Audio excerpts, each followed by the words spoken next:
Hello mga karusas, kumusta na kayong lahat? Samahan niyo ako sa kunting chika ko dito sa kusina. Ang luto ko ngayon, saluyot lang na may manok, molokia, saka white rice. Yan lang ang luto ko ngayon mga karusas kasi yung mga tao dito nagda-diet. Habang magkwentuhan tayo, inom muna tayo ng kape. Ito ang coffee is life for me mga karusas. Tapos may sandwich, mga pastry, labna, may cheese, may za'atar.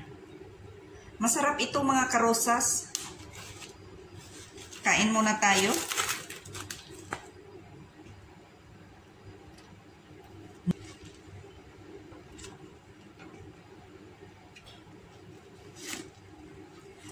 Masarap.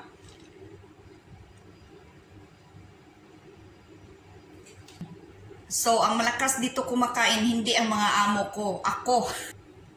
Once a day man lang ako kumakain ng kanin, pero sa tanghali, marami talaga akong kanin kakainin. Sa gabi, tinapay na lang at saka kape bago matulog. So, kahapon pa inumpisahan pala. Sana okay na ang lahat para naman, mas maganda talagang may papers ka. Para hindi ka umasa sa iba. Halimbawa, nagpadala ka ng pera, ang hirap, lagi na lang nakisuyo. Pero okay naman, mabait naman sila. Mabait naman yun sila, pero mas gusto kong may sarili. Mag 3 years na ako dito, hindi ako nakapagbakasyon. Yung 2 years ko, noon, may bonus na ako na pundos amo ko at saka isang ticket. Pag mag 4 years ako dito, so dalawang plane ticket na, dalawang round trip plane ticket. Hindi ko kinuha kasi anytime para magbakasyon ako, para sa sunod pag bumalik ako, mayroon pa akong bumalik ako, nagbakasyon, halimbawa magbakasyon ako ng 3 years. 3 years ako hindi nagbakasyon. 3 years ko ngayon. So, yung 2 years ko, yan ang gamitin ng plane ticket ko. So, may half plane ticket ako. So, kumplituhin ko, pagbalik ko, kumplituhin ko yung 1 year ko. Tapos, pagdating ng 1 year ko, pwede na ako magbakasyon kasi may libre na ako may ticket na ako na pundo na half ticket. Halfway. So, gawin ko na ng Chowi ticket. Wala namang problema sa kanila kasi alam mo noon yung kasal ng anak ko, nagbakasyon ako before 2 years. After 6 months, umuwi ako kasi nanganak yung anak ko. Pinapayagan naman ako.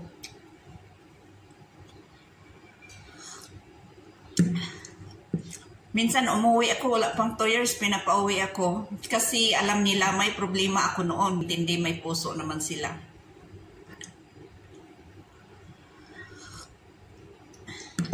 Pagkatapos kong maghugas dito, magsundo ako ng apo. Nandito kasi yung apo niya, ako nagsusundo. Kasi walking distance lang sa British School. Malapit lang dito, mga 5 minutes makarating na ako maglalakad. Wala pang 5 minutes makarating na ako kasi malapit lang. Magsundo ako kasi dito yan magpupunta yung teacher niya sa Arabic, tutor niya.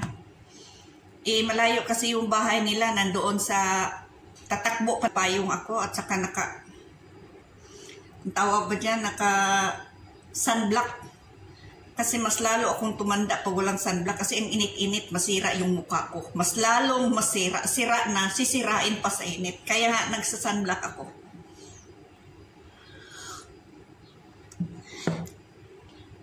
Kumusta na mga kapwa ko OFW? Anong luto niyo? Sana okay lang kayo, huwag talaga kayong magpagutom ha. Sikapin natin na makakain. At saka bago ng Pangulo natin. June 30 ang inauguration. June 30 yata o June 30? June 30 yata ang inauguration nila. Sana maayos ang palakad ng bagong gobyerno. Namimiss namin yung si Tatay Digong pero ganun talaga ang buhay. Kasi 6 years lang ang Pangulo. Sana yung bagong Pangulo, yung mga OFW, hindi pabayaan, bigyan ng Alam nyo na ang mga istorya So sana bigyan ng pansin, bigyan ng magandang kabuhayan sa Pilipinas o bigyan ng trabaho para naman hindi makapag-abroad, para hindi na maiwanan yung pamilya sa Pilipinas. Kasi ang hirap pag malayo talaga tayo sa pamilya, lalo na ako, isa akong dalagang ina. Iniwan yung anak ko is 1.5 years. Napakahirap kaya noon. Halos isang taon ako umiyak dahil namimiss ko yung anak ko. Lagi kong iniisip ano nang kilagayan ng anak ko, ganito ganyan. Napakahirap. Almost 1 year ako umiiyak kasi lagi kong iniisip, namimiss ko ang Pilipinas. Napakahirap talaga. Kaya nga sana sa bagong presidente, bigyan ng pansin ang mga OFW, yung mga kababaihan, sana mabigyan din ng trabaho, kahit anong klaseng trabaho, basta mabuting trabaho namin. Sas importante talaga yung ina sa buhay.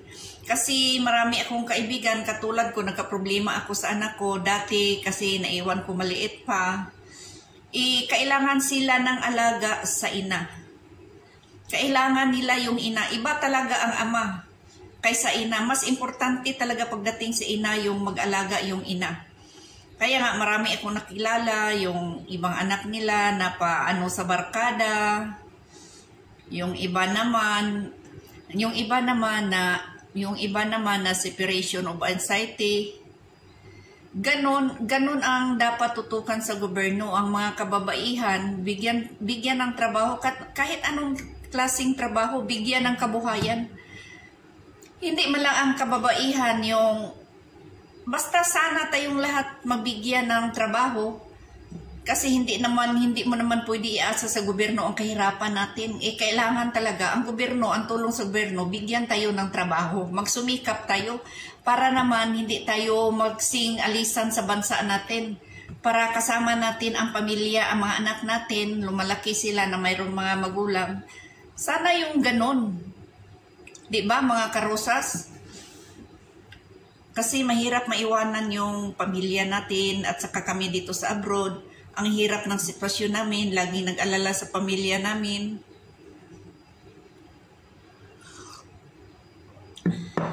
Dapat sa amin, halimbawa, factory worker, pwede naman sa factory worker, paggawaan ng sapatos, kahit ano pa, basta may trabaho lang.